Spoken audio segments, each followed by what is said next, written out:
Hey, it's Matt Moscona. You found it. It's AFR Saints, your home for daily content on your favorite team, the New Orleans Saints. Please subscribe, smash the like button, hit the bell so you're notified whenever we post a new video. And our content this football season is presented by BetUS. Score a 150% bonus on your first deposit and a 125% bonus on your next two deposits up to $2,000 when you use the promo code YouTube150. Enjoy the video. Who dat?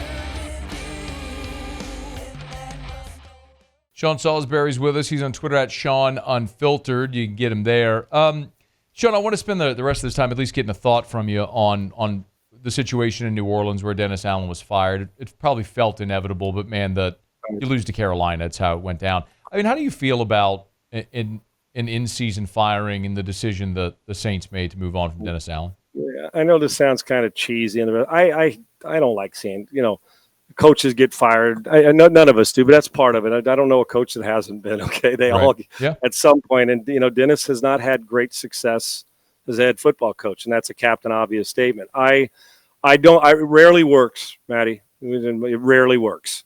A guy comes in, you're sitting there, all of a sudden we waved a magic puff the magic dragon and a magic wand, and all of a sudden the players just got 25% better overnight.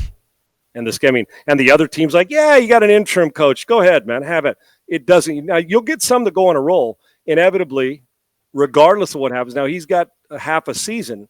Jeff, BREC and Ulbrich and the Jets had more than half a season, so they at least get some bandwidth, a chance and bandwidth to see if they can make an impact. Normally these happen later in the season with 3 games to go.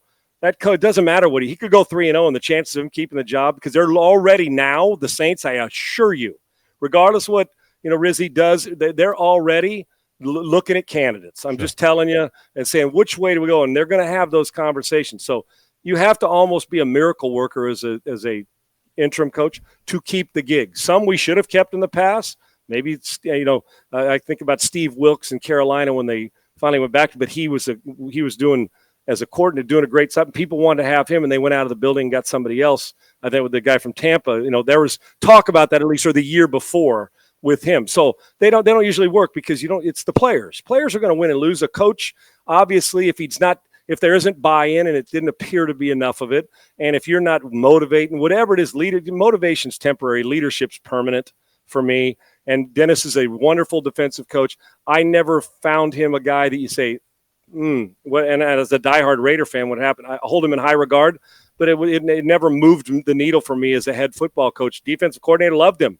But I just think that in the case of this, the interim coach, and Dennis he'll land somewhere and coach good defense. But I just think the buy-in, and it's hard to get buy-in when you don't have an off season and you got to go miracle work and do great things. So I rarely see interim coaches that keep it. It happened for Antonio Pearson. Look at the struggles they're in, and who knows how long that'll last for him. He's already fired 3 of his assistant coaches. So I hope it works out, but the chances are the key is you're going to end up having 3 different coaches in 3 different months. Yeah, that's the reality of it, because the team's not very good, and they hit their rock bottom, even though it was a close game, by losing to a team that had rock bottom all season long. So yeah, I hope he does well, but it's the players and what's going on there, Matty. Coaches, while they can make an impact, but without a camp and an off season, what's happening in that building, they're either going to win with what's in the building and keep his job, or we'll be talking. You and I will have the conversation in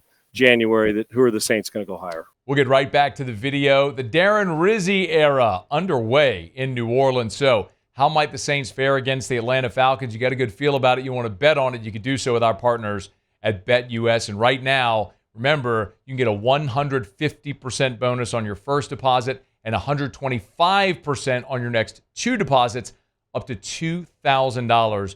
Use that code YouTube150. Let's make our bet for this week. It's this easy. You go to BetUS, find that football tab. We'll see the Week 10 NFL odds. Of course, you know the Saints and the Falcons are going to be playing in that noon Central Time window. Saints catching 4 at home against the Dirty Birds. You know what? Last time they played in Atlanta, Saints were healthy. Saints didn't allow an offensive touchdown. Somehow lost that football game. Younghoe Koo hit the walk-off. I like the Saints catching 4 at home. Maybe that interim bump with Darren Rizzi. Make that $25 bet. Hit place my bet. It's this easy. It'll ask me to confirm. I'll get my confirmation ticket. And we are locked in. Saints +4 at home against the Dirty Birds this weekend in the Dome. You want to bet? Use BetUS. Remember, 150% bonus on your first deposit, 125% on your next 2 deposits, up to $2,000 when you use that code YouTube150. Now, who dat and enjoy the rest of the video. Do you think they should play Derek Carr the remainder of the season, or is it an opportunity to give the 2 younger guys a look? I think that you would, in a week or 2 or 3 weeks, one reason why he's going to start. Well, for one, he's the best quarterback on the team. Sure. We know that. No doubt. Two is it's hard to keep the money you spent on the Ferrari, whether you think it's a Ferrari or not consistently, the money you spent on it sitting in the garage, those type of items, you got to turn the engine on and get them out on the road, right? And so whether you think that, you can't just leave it in the garage because everyone's going to say, when are you bringing it out? You bought it. You haven't run it in 4 months. 4 weeks from now? Sure. And if the injury hadn't happened where they had a chance to get a look at least for 3 weeks or a month at a couple guys, I'd say maybe even sooner, because you're trying to build. What are you going to do for the future? Are you going to draft another one? Are you going to trade? Or what are you? I mean, are you going to be willing to cut bait and say, no, we're moving on from Carr, or is he still your future because the money, or you love him? So not now. I'd still play him, because he gives me and if you're the interim coach, you want the guy who gives you the best chance to win, because you're trying to salvage your job. Because if you don't get hired as the head coach, more than likely they're not bringing you back anywhere. He's bringing his own guys in, so you're trying to make an impression enough to do this. So you can do everything you can. That gives him the best chance. Now, he may be forced to from Mickey and the group and the Benson fan 5 weeks to change that, but I wouldn't right now, because you still never know. What if you won 7 in a row and put yourself in striking distance? I don't think you can do that with the young guys now.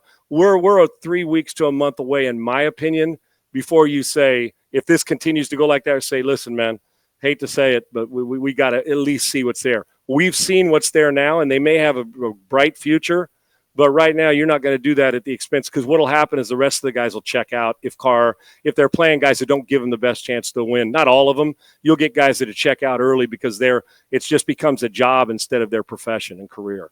Hey, man, before you go, are you trade deadline today? Are you in any way surprised that Anthony Richardson and Bryce Young didn't get moved, as there was some chatter that maybe those 2 could be moved to new places? We rarely, like early and in the end, I know what happened with the Fields thing because they're in position to get Caleb Williams, but we rarely trade high draft pick, top 5 picks or whatever, the 4th pick and the 1st pick of the draft. We rarely trade those guys early in their career because, one, what is the organization automatically admitting? That they made a mistake, and it's setting the franchise back. So right off the bat, you're admitting, basically, both guys have been banged up. You're admitting in a year and a half that we both screwed up. So the general manager's like, whoa. And now you're to go to hell in a handbasket. So I'm not surprised. Okay. I actually think that Carolina at some point believes that Bryce Young can still be the guy. And I think, even though he's so inaccurate, the tease of Anthony Richardson's skill set and his talent, the big and strong, even though they're far better with Joe Flacco throwing the football, I still think they think, well, with the right roster moves and doing it, let's go one more. Now, if we're having this conversation next year at this time and we see what we see, they'll go all field. They'll get back in the fray. I think it's too premature. So it wouldn't have shocked me if they did. I said, man, they moved on quickly, like from Josh Rosen, but they got Kyler Murray in Arizona. So it does not surprise me, because in truth, the teams that want him, like when the Cowboys went and got Trey Lance after 3 years of it, neither one of those guys is going to go impact your team now. So like the team that they have, they're still banking on another offseason in the future with more reps that these guys are going to pan out. It just comes back to CYA. You're not going to roll them out of here if you can possibly stop it and keep them there, because you're already admitting as a general manager you're tied to your first-round draft quarterback, and they both failed. Nah, those guys don't want to admit that, whether you got them or not. Those are your guys, and that's admittance in an organization that we failed and we didn't do our due diligence the right way. He is Sean Salisbury on Twitter at Sean Unfiltered. Y'all get him there. He's good enough to join us every Tuesday here on AFR. Man, we always appreciate the time and the insight, man. Hopefully next week you and I are talking about LSU win over Bama. I can't wait to discuss it, brother. Enjoy your night and enjoy your week. I appreciate you. Thanks, man. Be well. Thanks so much for watching the video. Do us a favor, subscribe to the channel, smash that like button, hit the bell so you're notified when we post a new video, and remember to support BetUS, where right now you can get a 150% bonus on your first deposit and a 125% bonus on your next 2 deposits up to $2,000. Be sure to use that promo code YouTube150.